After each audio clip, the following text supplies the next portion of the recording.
Some call this the land God made in anger. Others, the gates of hell.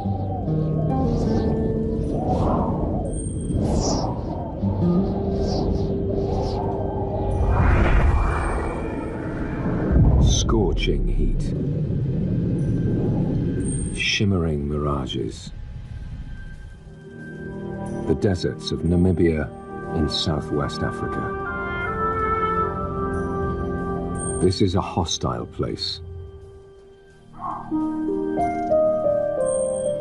Yet there's life here in abundance.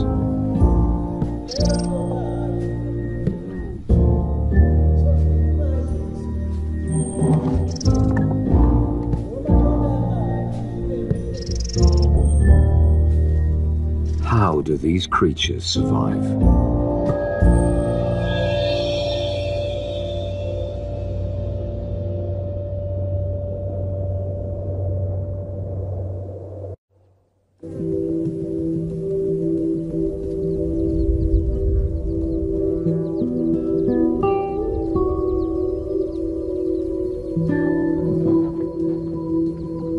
Animals this size are rare in the desert.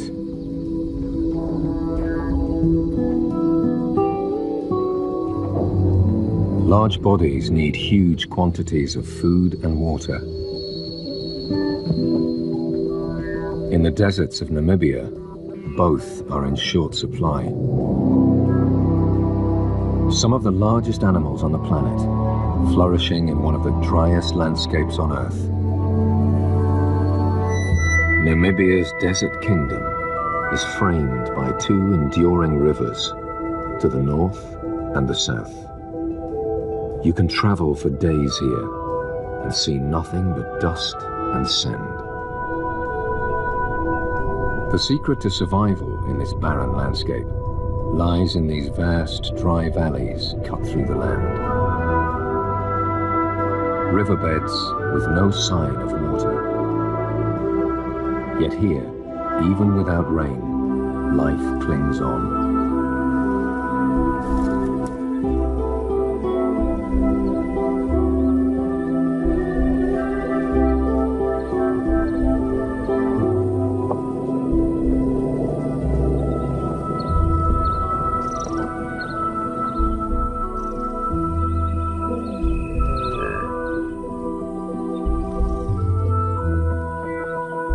These rivers of sand are the desert's beating heart.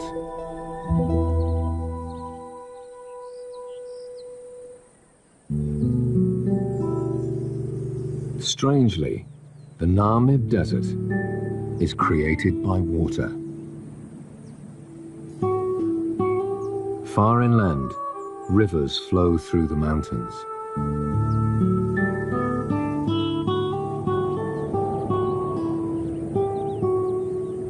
This is a land of rock and water.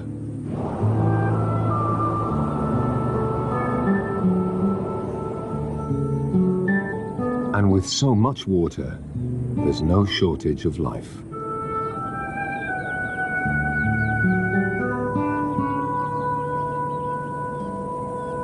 Rock hyraxes make their homes on the steep valley sides.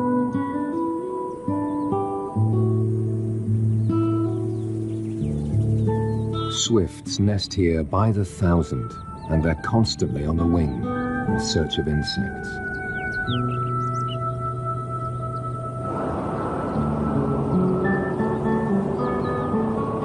Over millions of years, water wears away the rock.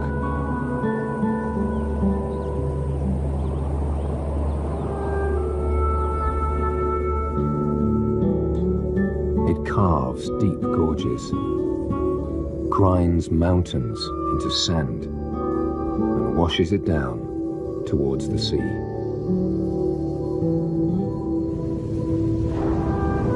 Eventually, sandy sediment flows from the river's mouth and settles on the ocean floor. Here, a new force takes hold. The powerful Benguela current sweeps the sand northwards along the coast and back in towards land. Tides and storms deposit it along the desert coast. Billions of tons of sand are dumped here, then driven inland by the relentless trade wind to create the vast, beautiful, and hostile dunes of Namibia's desert.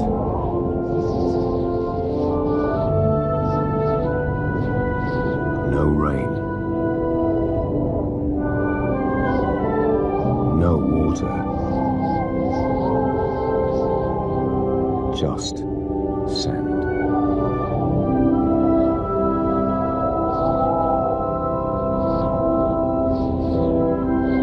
It blows across the empty plains, swirls through the dry valleys that cut through the desert.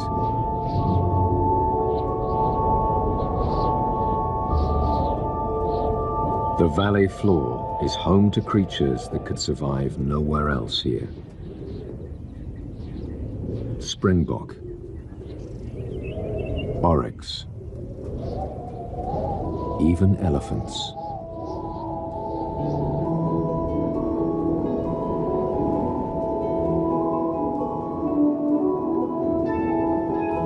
The trees are a clue to these animals' survival. Plants cannot grow without one vital ingredient. Somewhere here, there is water. It's so dry in the Namib Desert that water usually only flows down these sand valleys for a month or two each year. Even then, the river rarely reaches the sea. The sand is deep and dry. The water sinks away. Only the deepest roots can find it. It's what makes life here possible.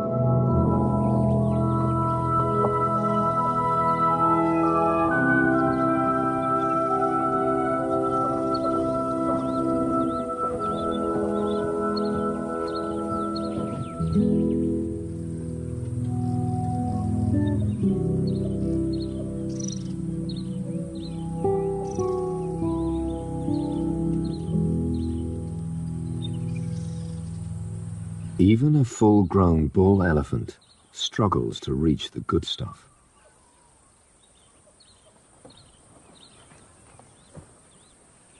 It's time to get creative.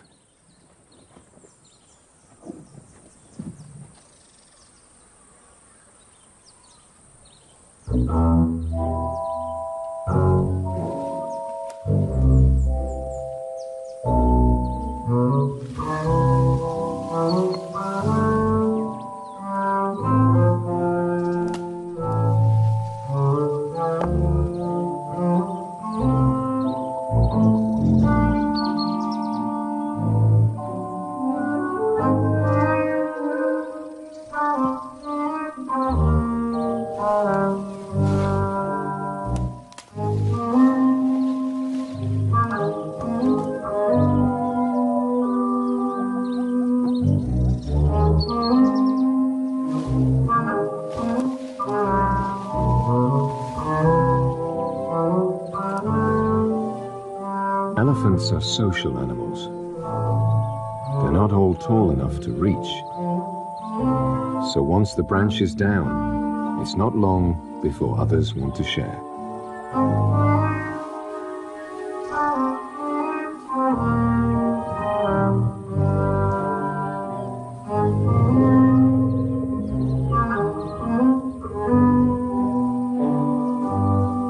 The bull's having none of it.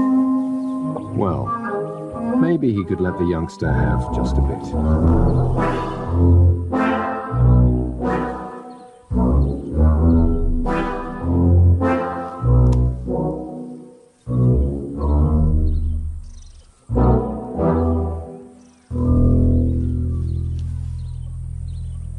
By the time the rest of the gang arrive, there's nothing left.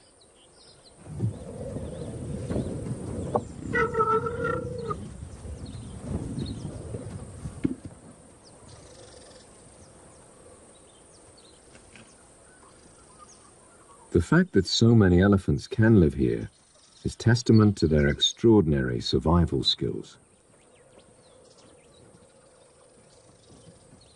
The babies of these desert elephants suckle from their mothers for up to 7 years, much longer than their cousins on the savannah. Without that, it's unlikely they'd survive.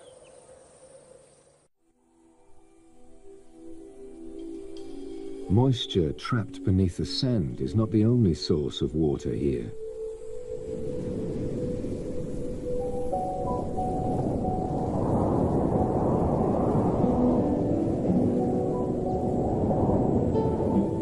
The same trade winds that create the dunes also nourish the plants.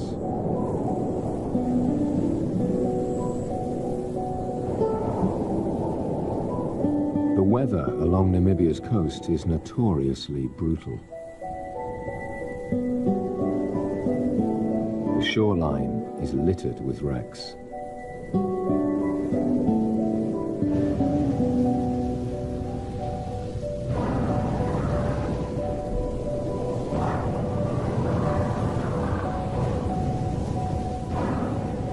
Those who survived the sea mostly died of thirst or exposure.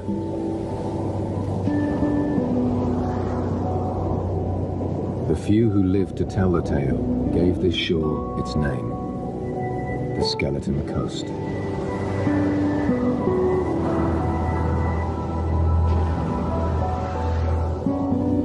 But these same currents that threaten ships also water the desert.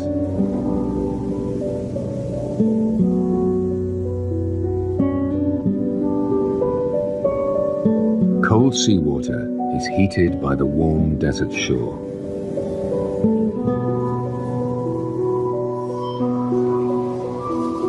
Moisture rises into the air.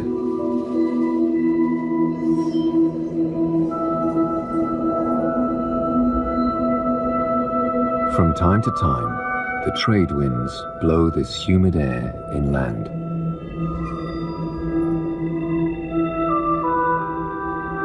Banks of mist drift across the desert.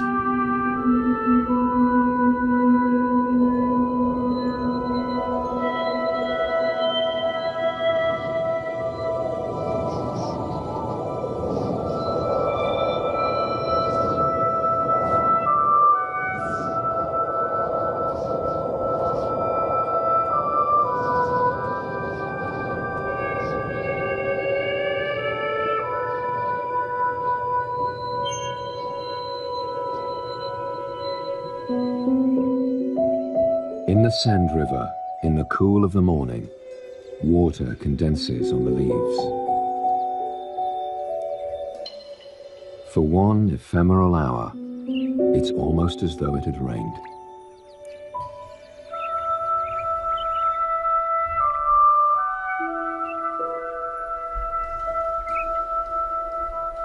But soon, reality returns.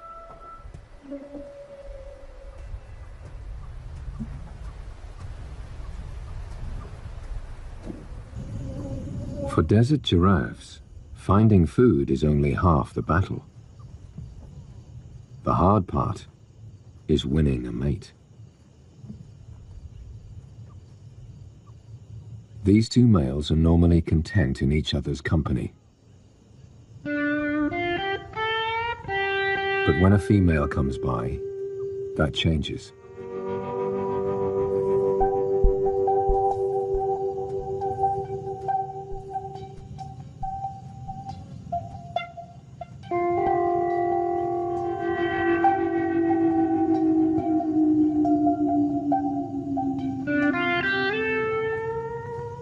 Male giraffes impress females by sparring.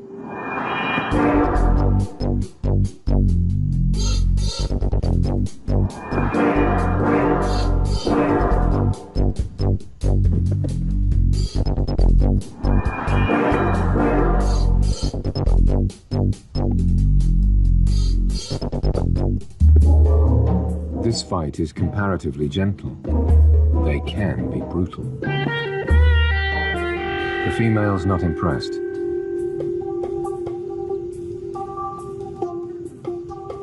She may not be ready, or perhaps she's aware that they're not alone.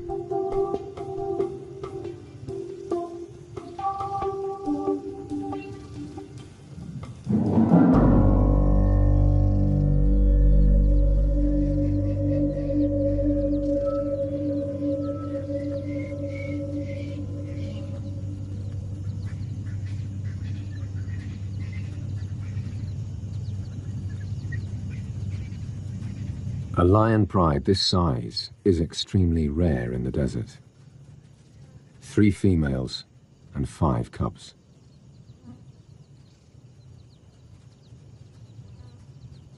There is enough prey for them, but these desert lions have been persecuted by humans to near extinction. Many of the animals that remain now wear radio collars. Tracking the pride provides some small measure of protection.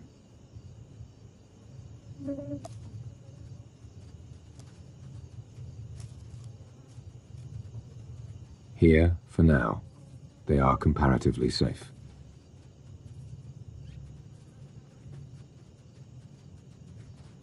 There's time to play in the cool of the morning.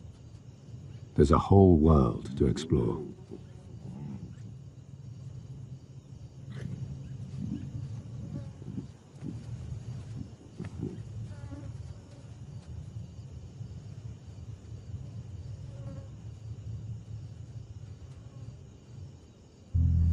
But there are hard times ahead.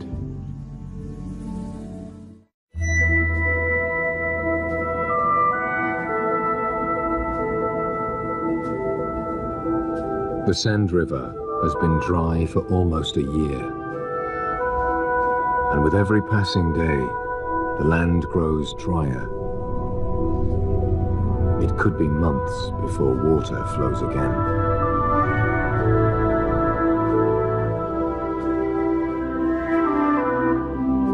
Yet life goes on.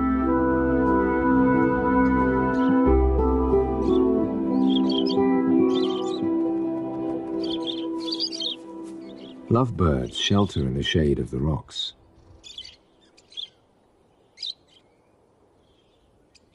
There are still seeds for them to feed on, and a new generation of lovebirds to create.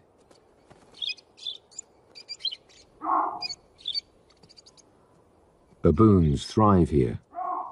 These are true survivors. They too find shelter on the Sand River's rocky walls.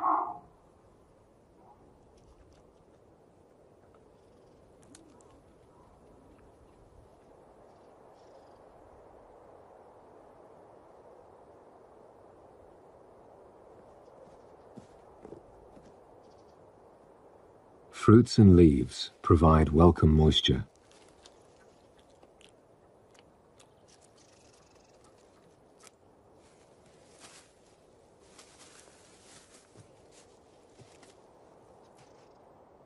In the Sand River, food can be found if you know where to look.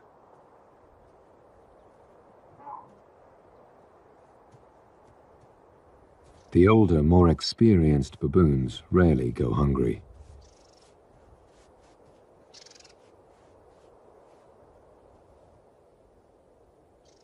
Food is not the problem.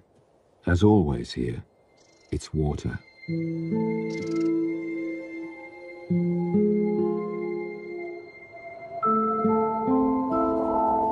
A meerkat family finds just enough to eat on the slopes above the valley.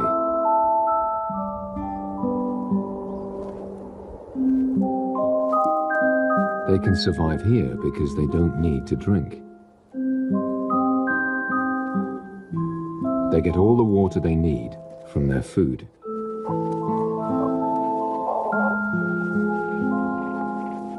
It's a small family, just 5 adults and 3 babies. It's all the land can support. Life is far from easy.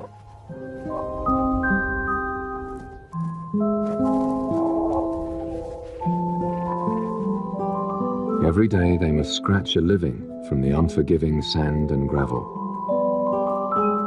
Breakfast may be grubs or beetles, If they are lucky, a juicy scorpion.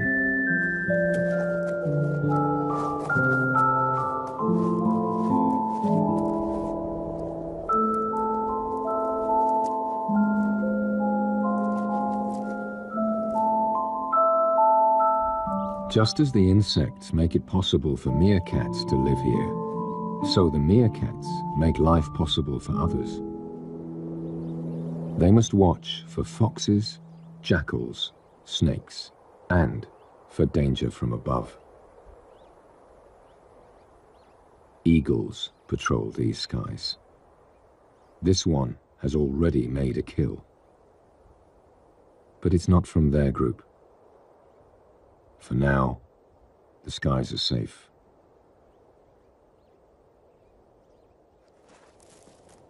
While the family forages, at least one always stands guard.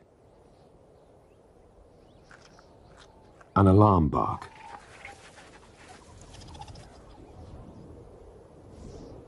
One has spotted danger.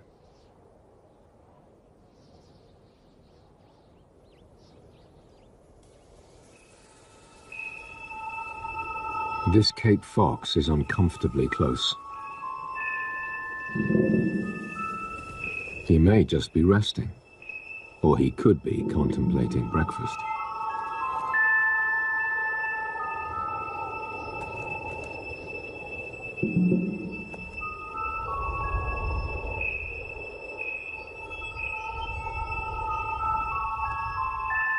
Most likely he's just warming up in the early morning sun. It's a calculated risk, but perhaps there is time to catch that beetle after all.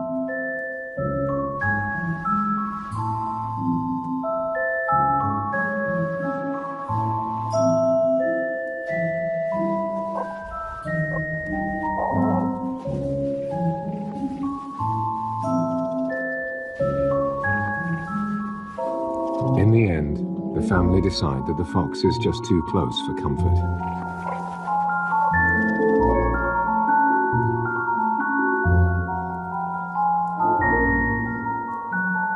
He's not going anywhere. In fact, he may have moved in for good.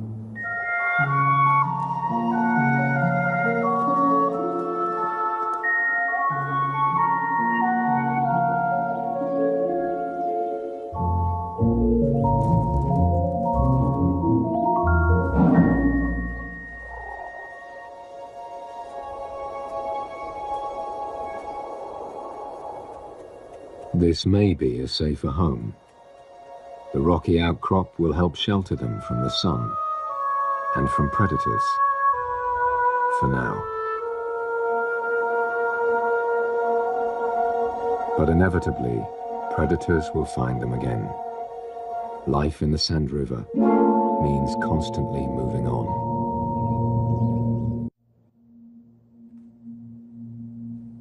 On the vast, barren plains between the Sand River valleys, life is even tougher. As always, it's all about the hunt for water.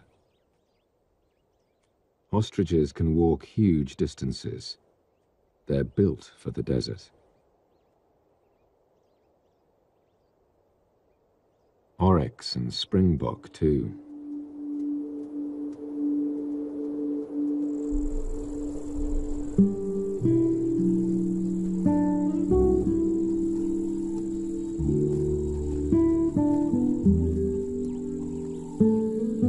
They're in search of a rare desert jewel.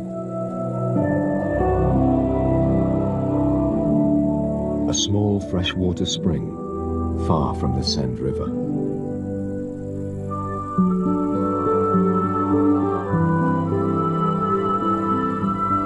For the animals that can get here, there's a trickle of water all year round.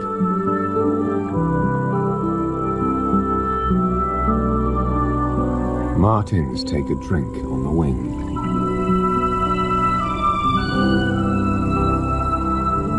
Sand grouse fly in from up to 60 kilometers away.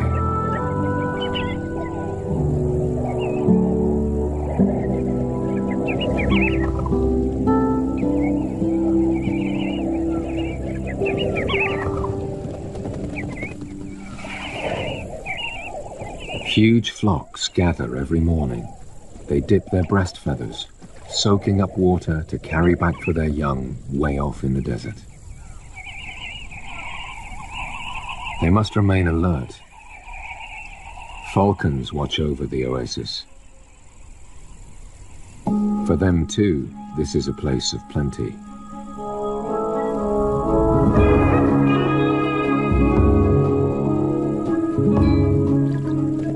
The grouse see the predator coming. They scatter.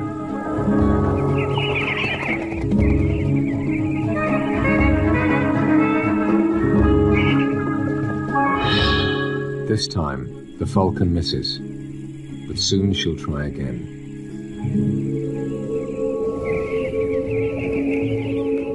This time, the falcon doesn't miss.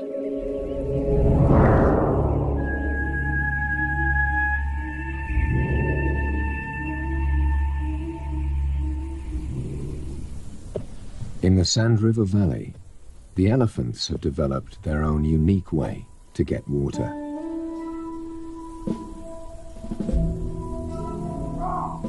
The trees have deep roots. They're proof that there is water here. The only problem is reaching it. The baboons grow excited when the elephants arrive.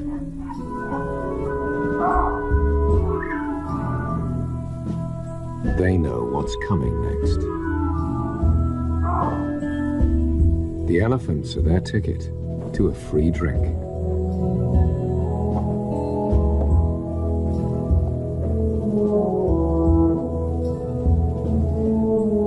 These huge bulls know the desert well, and their sense of smell is powerful enough to sniff out the smallest amount of water, even buried underground. When he's pinpointed the spot, the bull begins to dig.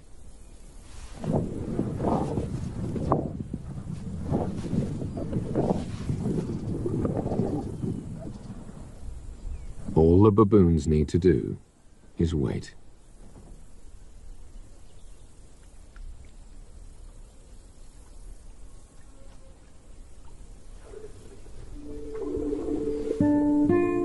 About a meter down, the elephant finds what he's looking for.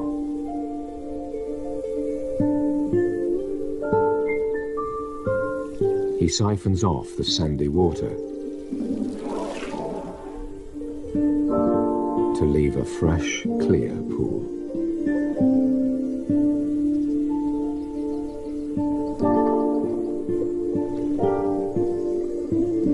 The elephants of the Sand River know all the places to dig.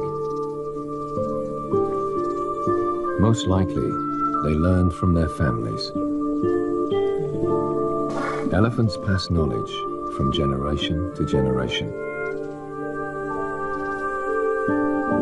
It's the key to their success. The baboons wait for the elephants to leave the freshly dug wells. Even an eagle welcomes a drink of fresh water in the desert.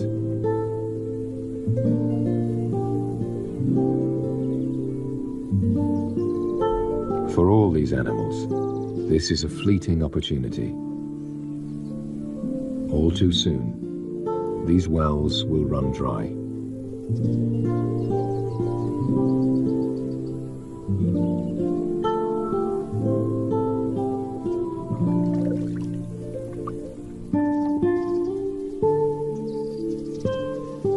The elephants go on their way, but they leave behind a new opportunity for hungry animals: their dung. The elephant's digestive system is very inefficient. Their dung contains plenty of nutrients they couldn't digest. For the elephants, that means a constant search for food, while other animals feast on undigested seeds and insects that gather on the dung.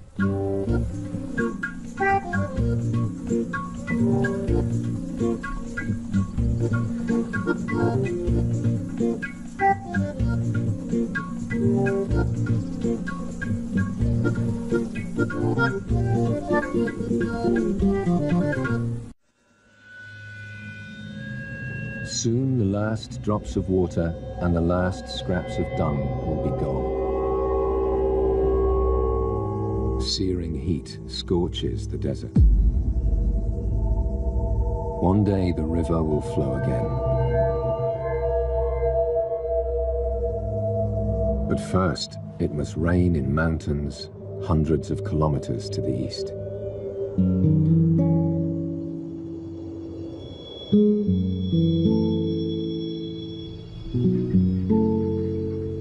Until then, the next drink and the next meal are never certain.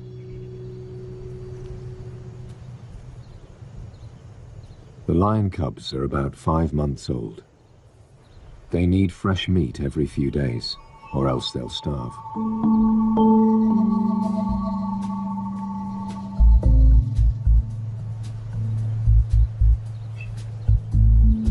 Franklins pick over the remains of the elephant dung.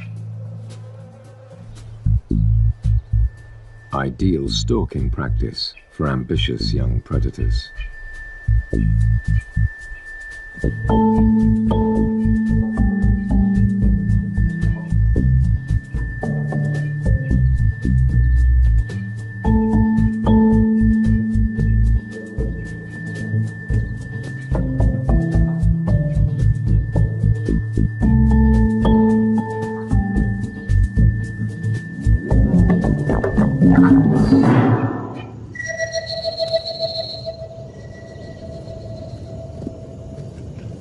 Luckily for the birds, the lion cubs are easily distracted.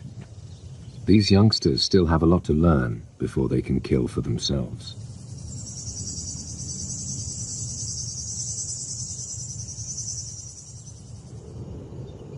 Lions are ambush predators, but in this desert environment, opportunities are rare, and concealment is hard. One cub can't resist and follows the adults. It's a mistake that could spoil the hunt and cost the small youngster its life.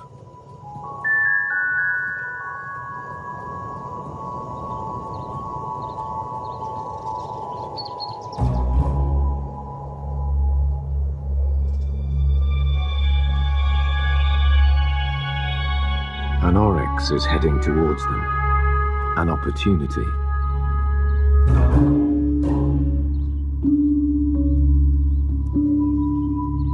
The lionesses split. 2 females hide behind a rocky outcrop. The other takes the direct approach, and the ambush is set.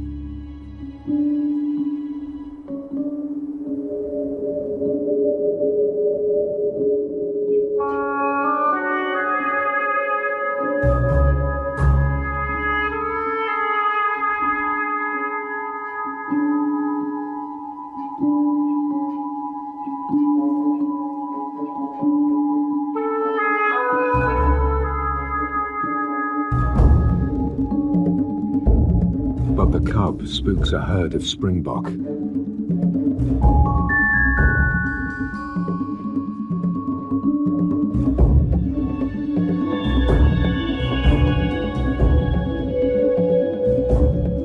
For the lone female, the moment is lost. Or is it? The other 2 are hidden just around the corner.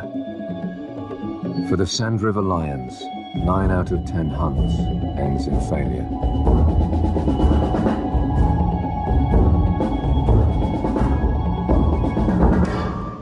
But this time, they're in luck. The females will eat their fill, then bring the cubs in to feed on what remains. But while most of the cubs wait patiently for the females to return, their sibling is lost. The lionesses return.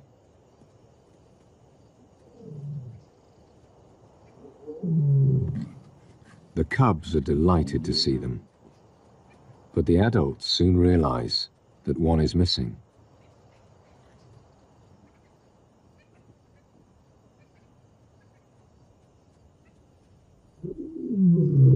They call for the missing cub.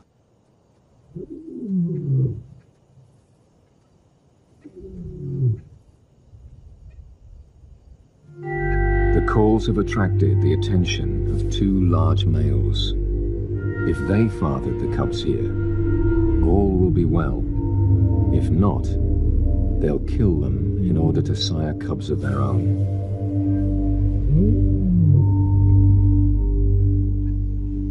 All alone in the bush, the stray cub is an easy target. Unless it finds its way back to the protection of its mother, it could easily lose its life.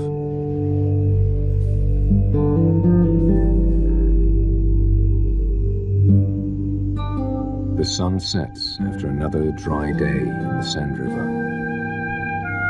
The land perpetually waiting for rain. A world balanced on a knife edge between life and death.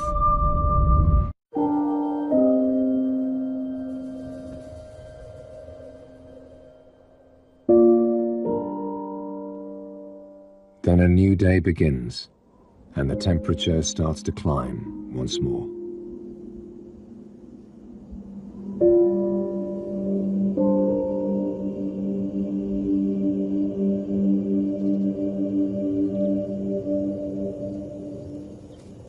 Mousebirds warm themselves in the morning sun.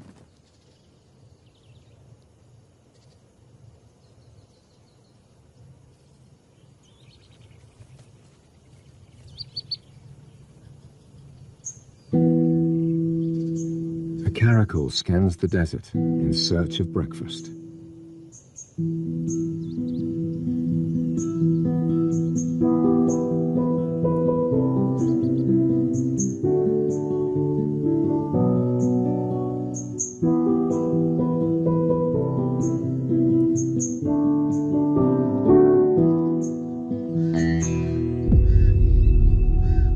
Pied crows mob her. She'll take their chicks if she can find them.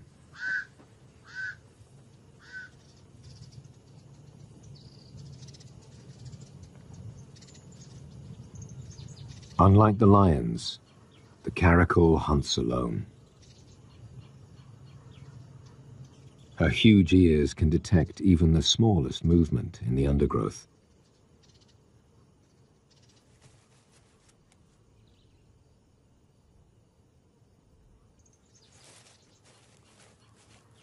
A mouse.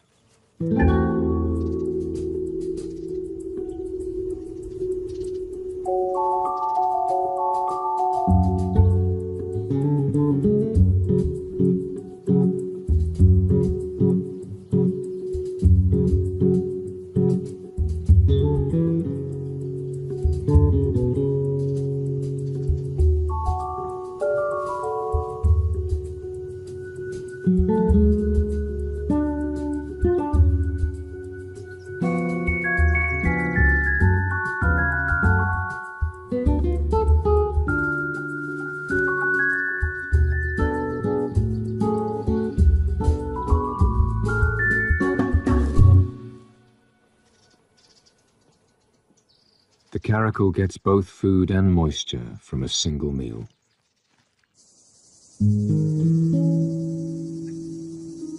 Morning has brought good fortune for the lions too.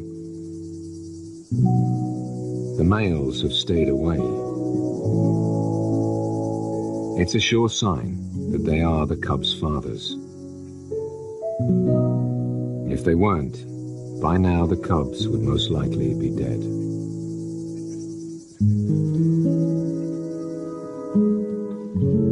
And finally, after many anxious hours, the pride's stray emerges from the dunes.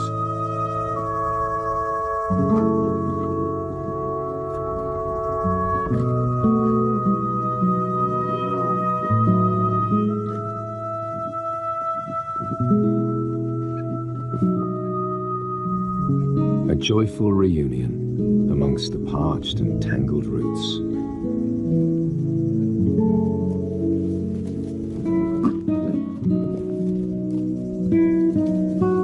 For once in this harsh land, a happy ending.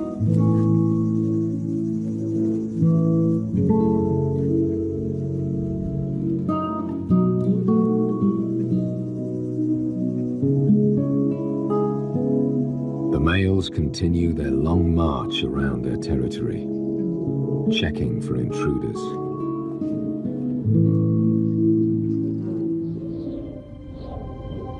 But in the mountains, far to the desert's east, there is change. Hundreds of kilometers away, at long last, rain has fallen.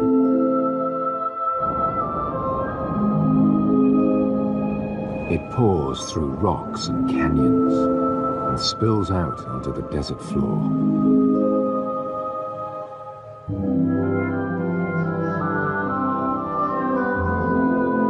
In the Sand River, there is a familiar harsh blue sky.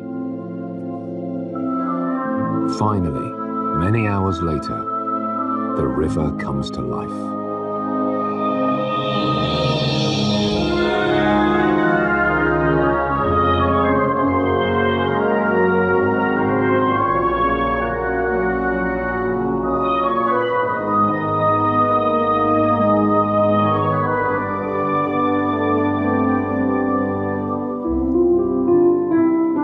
It's a meager trickle, but it's more water than this valley has seen for a year.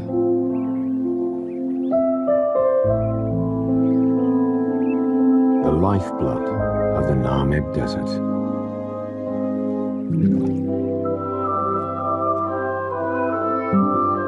The reason why anything can live here at all.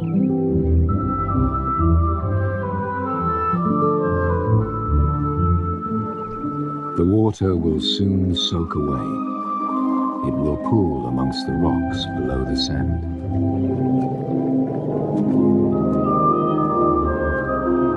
The roots of the trees will reach down towards it. Their growth will fuel new life.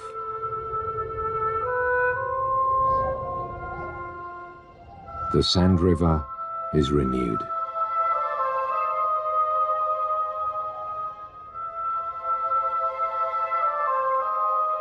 And then, life goes on.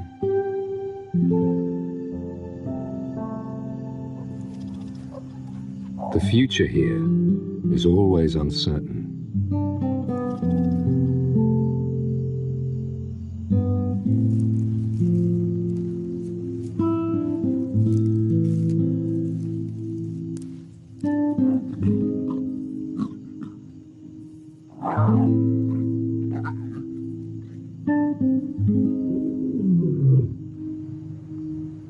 Namibia's desert kingdom endures, as it has for thousands of years. And the Sand River waits once more for the rains.